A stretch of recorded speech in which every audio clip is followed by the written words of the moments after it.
What's going on, vinyl community? Welcome to another video with the Record Spinner. In today's video, I'm going to discuss the prospect that many Beatles fans would speculate on, and that is, what if the White Album was a single LP?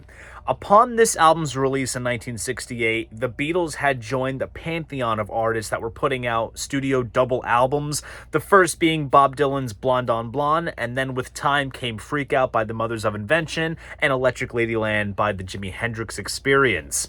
The idea of the Beatles doing a double album at the time was strongly opposed by producer George Martin and wanted the band to showcase their stronger material. Paul was really for it. Ringo felt that it should have been two albums entitled The White and The Whiter Album. George is on both sides because he felt that it was good to get out the backlog of songs they had, but felt that ego drove the album to become what it became, and some of the material was better off as B-sides. The end result is what many people consider to be one of the greatest albums of all time, but of course there's always that question of what songs would be selected if it was consolidated to a single LP. When it comes to these sort of restructurings, I often try to base my selections on the inner workings and politics of the group at the time. At this point in Beatles history, they were on the verge of breaking up, and you can sense that individualistic approach to many of the songs. Sometimes one member would be working on their respective song, or not all members would be involved in a recording session. So one could simply pick the songs that the group worked on together, but I'm bypassing that. My single LP White Album will still have that sort of fractalization feel to it. Now, I'm going to follow the template of 14 tracks, which is what most Beatles UK albums featured. Now, how does one go about dividing up the tracks that each member is represented on? Any song penned by Lennon or McCartney automatically was credited to the both of them, but Paul was sort of running the reins at this point, so I went ahead and gave Paul an extra track.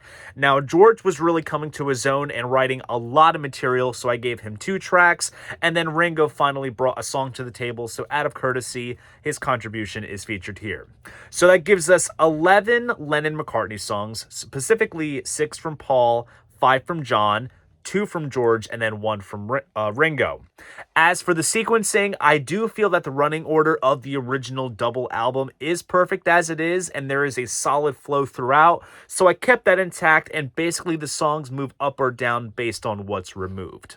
Kicking off side 1 of the single LP is track 1, Back in the USSR. A sort of pastiche of Chuck Berry's Back in the USA mixed with the style of the Beach Boys.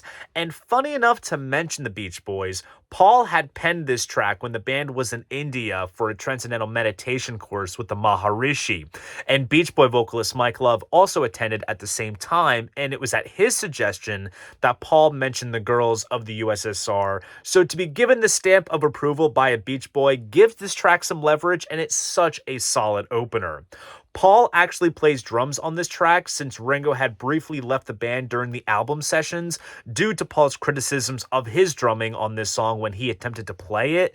So personnel-wise, it does give some context to the heated dynamic of the group at this time.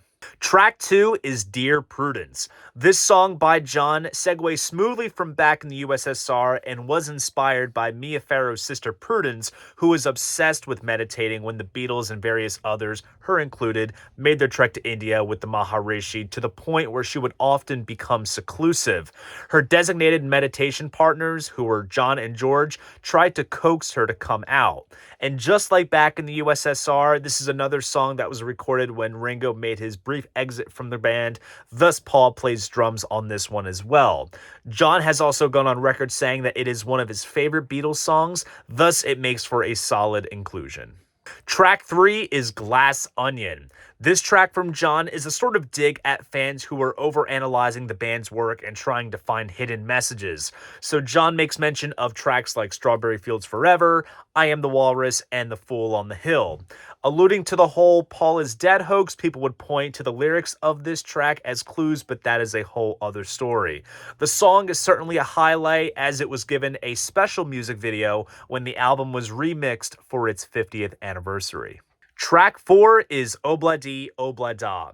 This was a controversial track for me to include given that John hated this track, calling it granny music shit, and Ringo wasn't fond of the song's recording sessions, which were rather strenuous since Paul was demanding perfection as the backing track was attempted and recorded many times. And after so long, Paul had lost interest in the track, and it was supposedly considered to be released as a single, but it ended up being released as one in many countries outside of the US and UK. But it is this song that gives Paul more dominance on this album, since at this point he was spearheading a lot of the band's projects as well as musical direction, so John has one less song on the record because of this sort of power struggle. Track 5 is While My Guitar Gently Weeps. This is one of George's greatest compositions, and it marks him really coming into his own as a songwriter and maturing alongside Lennon and McCartney. This song initially started out as a beautiful solo acoustic track which can be found on Anthology 3. This was then fleshed out to a full band arrangement, and he brought his good friend, a certain Eric Clapton, to come along and play the song's guitar solo, which does appear on the final record. Clapton was hesitant to appear, but Harrison assured him by saying that it had nothing to do with the rest of the band. It was simply his song, so even with that stated, the members were conscious on their own tracks, and it didn't matter who appeared on the recording, but the solo itself is absolutely stunning. Now, this sentiment can also be connected to the song's underlying meaning lyrically, with all the disharmony that was going on within the group at this point, and George's dismay with the concept of the world not finding universal love. Track 6 is Happiness is a Warm Gun. This song, penned by John, is broken up into 3 different sections, and even the original acoustic demo showed the song at its bare bones state. Between the challenging rhythmic issues and time signature changes, the sessions for the backing track alone resulted in 95 takes, so it made the band feel rejuvenated to hone in on their performance skills and get it right, and that alone is what made this song a favorite amongst all 4 members of the group. The end result was the best halves of 2 takes edited together, and it's very much a mini epic and perhaps foreshadows on the format of the second side of Abbey Road by piecing together short song fragments. And to think that this method was executed in just under 3 minutes, it is purely astounding. Track 7 is Blackbird. This is one of Paul's finest compositions, and sure, while it is a solo piece, you really can't imagine a full band arrangement on a song as tranquil as this, and it stands so perfectly with just Paul providing acoustic guitar, a lead vocal, along with a brief backing vocal part that sounds almost double-tracked with the lead, but it is absolutely perfect. Now we're going to flip the album over to side 2, track 8, Don't Pass Me By. Sure, Ringo had received co-writing credits on tracks such as What Goes On and Flying, but for the first time ever, he provides a full complete track that actually dates back to 1964, but just never was finished in time for sessions of previous albums, so it was finally provided here, and the track just comprises of just Ringo and Paul with the fiddle part by Jack Fallon. It's a fun little track, and it sort of balances the egos at hand between John, Paul, and George for getting their work on the album, so Ringo sort of breaks that tension by having this track featured. Track 9 is Birthday, a rather celebratory song that was inspired by the film The Girl Can't Help It, and McCartney, who was probably the more dominant writer since it's been stated that this song was a 50-50 effort between John and Paul, sang it in the style of Little Richard, who had starred in the film. After the track was recorded, Yoko Ono and Patty Harrison went ahead and contributed some backing vocals. Track 10 is Your Blues. This track from John was very much influenced by the British blues boom that was going on at the time with bands such as Fleetwood Mac and Cream, and coupled with the lyrics that reflected how he was feeling unhappy in India, where this track was originally written, it's an absolutely brewing heavy number. This track also is one of the band's best moments playing together on the album, since the track was recorded in a small room next to the Studio 2 control room at Abbey Road, so the band being in close quarters perhaps added to the overall atmosphere of the track and honed in on their playing abilities. Track 11 is Mother Nature's Son. This is yet another solo piece from Paul, similar to Blackbird in terms of its sparse acoustic arrangement, this time augmented with a brass arrangement by George Martin. I was a bit apprehensive to include this track since there was already something similar from Paul included already, but it's merely here to fit the song quota. But for as great as this song is, it's definitely the filler track on this single LP album.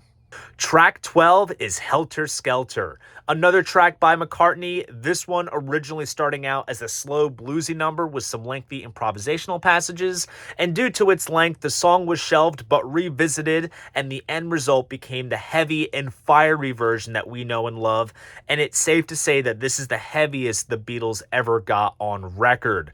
Partly due to Paul's attempt at coming up with something that was outside of his wheelhouse of sentimental ballads, and to the raucous extent of I Can See for Miles, which Pete Townsend said was the loudest, rawest, dirtiest song The Who had committed to tape at this point in time. The concept of a helter-skelter being a tall spiral slide found at fairgrounds was utilized in the context of chaos and demise. While recording, George Harrison ran around the studio with an ashtray that was set ablaze over his head, and Ringo threw his sticks and screamed out, "I got blisters on my fingers," which made it onto the stereo mix of the song. These occurrences only add to the chaotic nature of the tune. Track 13 is Long, Long, Long. This is one of George's greatest moments in the Beatles' repertoire. Stylistically, it's meditative and ambient, very much in line with the strong Middle Eastern influence George brought to the table. Lyrically, this song can be interpreted in a couple of ways.